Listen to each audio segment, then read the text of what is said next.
Good day guys, meron tayo ngayong Mitsubishi Expander. Nag-install tayo ng 8581N3 na Optimus brand Android head unit. So i-demo ko to sa inyo ngayon. So as you can see guys, meron siyang split screen function, no? So pwede kang mag-maps at the same time nag-YouTube ka. So makakapag-play ka ng music while using the navigation. So steering wheel control, wala tayong problem, working yan lahat. Volume, ayan. Then next, previews, working lahat. Try naman natin yung ibang function niya. So meron siyang SIM card slot, then cooling fan. Meron din siyang cooling fan control na built-in sa application. Ayan. Meron siyang manual mode and automatic mode. Ayan. Then yung SIM card slot niya nandito.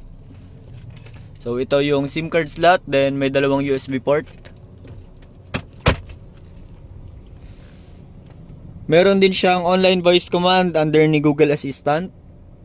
Then yung mode sa steering wheel control, working lahat. Ayan, music, video, ayan, navigation, working lahat.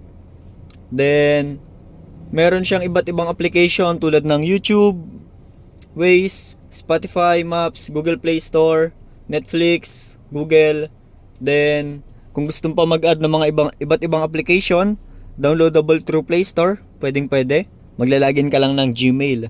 So, ang kagandahan naman dito, yung unit na to, ayun nga, meron na siyang SIM card slot, meron ding cooling fan control. Then yung mga unit naman na same ng price range sa model na to, wala pa silang SIM card slot and cooling fan control. So, ayun yung advantage ng unit natin. So, yun lang. Ito yung 8581N3 na Optimus brand Android head unit.